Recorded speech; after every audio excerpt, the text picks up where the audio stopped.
Baik, salam sejahtera bagi kita semua. Kami dari kelompok 7 Pemodeleran dan Simulasi dari Program Studi Ilmu Komputer 21B dari jurusan Matematika, Fakultas Matematika dan Ilmu Pengetahuan Universitas Negeri Medan ingin mempresentasikan tentang eh, antrian dalam penerbangan. Sebelumnya kami ingin berterima kasih kepada Tuhan Yang Maha Esa karena berkat dan rahmatnya kami dapat melakukan Zoom meeting ini untuk melakukan perekaman untuk tugas kami. Dan kami ingin berterima kasih kepada eh, Pak Mansur karena sebagai dosen pembimbing mata kuliah ini karena telah membimbing kami untuk melakukan tugas ini. Selanjutnya anggota tim kami yang pertama Andre Saputra Panjaitan, kemudian Ahmad Afandi Silayan, Mikael Eko Pasaribu, Khairul Fajri, dan Marcelino Ivanli Huta Barat. Selanjutnya pengertian antrian akan dibacakan oleh Ahmad Afandi. Nah, baik, di sini saya akan menjelaskan pengertian antrian. Menurut M. Arif dan Tanjung pada tahun 2019, antrian adalah keadaan barisan tunggu di mana kualitas pendatang yang ada melakukan usaha untuk mendapatkan servis dari pemberi layanan. Maka customer harus menunggu beberapa saat dalam barisan agar mendapat pelayanan. Dewasa ini segala kegiatan dituntut untuk dilakukan dengan cepat dan efisien, sehingga diperlukan juga pelayanan yang cepat dalam bidang jasa. Oleh karena itu, perlu ada pemecahan terhadap masalah antrian yang sering dijumpai di berbagai pelayanan bidang jasa. Faktor-faktor yang perlu diperhatikan ketika menganalisis sistem antrian seperti disiplin antrian, asal customer, tingkat kedatangan, dan tingkat pelayanan customer. Disiplin antrian merujuk kepada urutan pelayanan customer yang memasuki fasilitas layanan. Menurut masalah ini, customer yang memasuki antrian lebih dahulu mendapat pelayanan pertama atau lebih dahulu. Asal customer yang datang ke SPBU adalah okupasi customer atau sumber di mana jumlah customer yang datang diasumsikan tidak terhingga. Tingkat kedatangan merupakan tingkat customer datang ke fasilitas pelayanan selama periode waktu tertentu. Service rate mengacu kepada banyak customer yang melakukan persatuan waktu. Baik, selanjutnya saya akan kembalikan ke moderator. Baik, untuk model struktur antrian akan saya baca. Yang pertama, kembalikan dulu slide-nya ke slide sebelumnya. Yang pertama, single queue, single server, atau MM1. Pada model ini, ada satu antrian dan satu pelayanan. Semua penumpang menunggu dalam satu baris dan dilayani oleh satu pelayan. Contohnya, pada check-in counter, pada penerbangan domestik di bandara kecil, sering hanya ada satu counter check-in yang melayani semua penumpang. Yang kedua, ada single queue, multiple servers. Pada model ini, ada satu antrian dengan beberapa pelayan.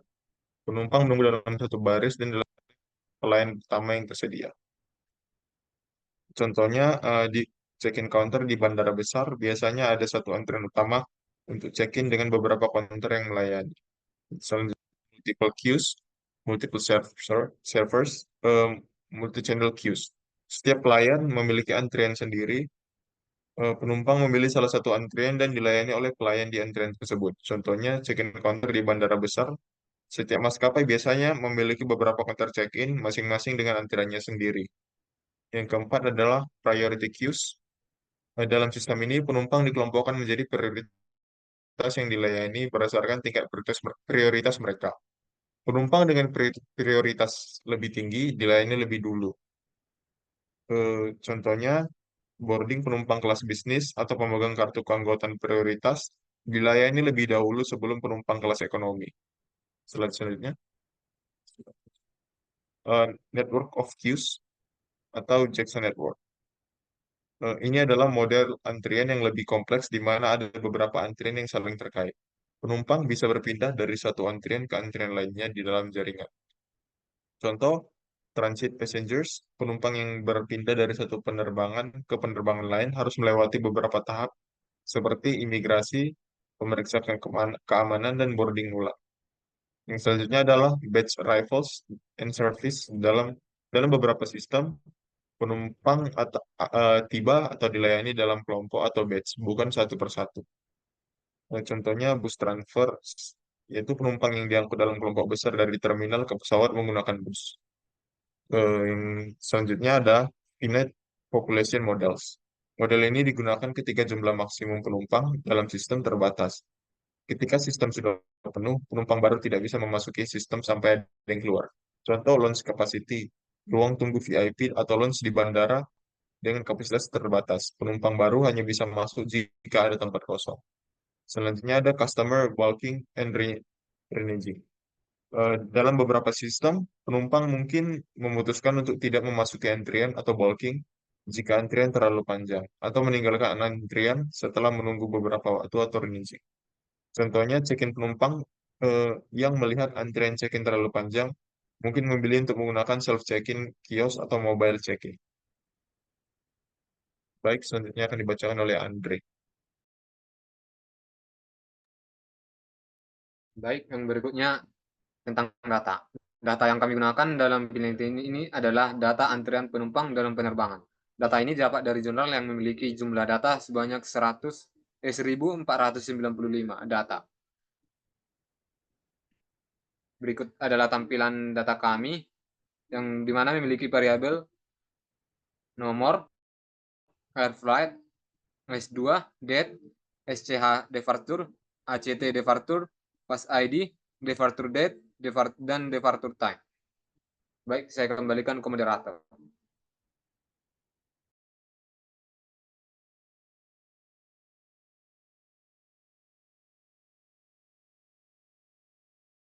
Selanjutnya akan dibacakan oleh Marcelino. Di samping bisa kita lihat yaitu mendeskripsikan jumlah penerbangan yang dilakukan pada setiap hari. Kita bisa melihat pada tahun 2003 bulan 1 tanggal 3 merupakan hari tersibuk dalam data ini. Nah, pada grafik di samping dapat kita lihat terdapat 1.495 penerbangan yang terjadi dalam satu bulan, yaitu pada 2003 bulan 1. Pada graf di atas dapat dilihat distribusi waktu keberangkatan yang dijadwalkan dan paling banyak terjadi pada pukul 10.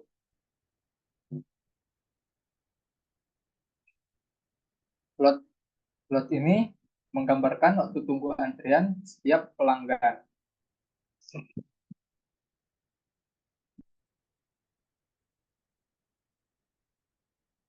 Selanjutnya saya kembalikan pada moderator.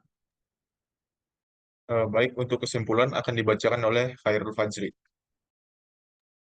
Baik, untuk kesimpulan, hasil dari pemodelan yang telah dilakukan, maka penelitian model antrian MMC untuk antrian penerbangan menunjukkan bahwa metode ini efektif dalam meningkatkan efisiensi bandara dengan menentukan jumlah optimal saluran pelayanan. Model ini mengurangi waktu tunggu penumpang dan meningkatkan kepuasan.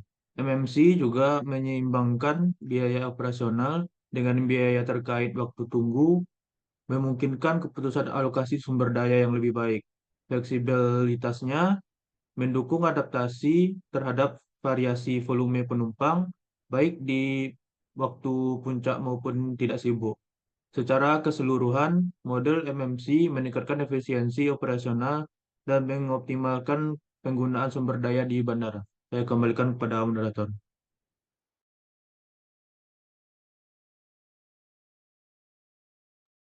Baik, terima kasih atas waktu dan perhatiannya. Kami pamit undur diri.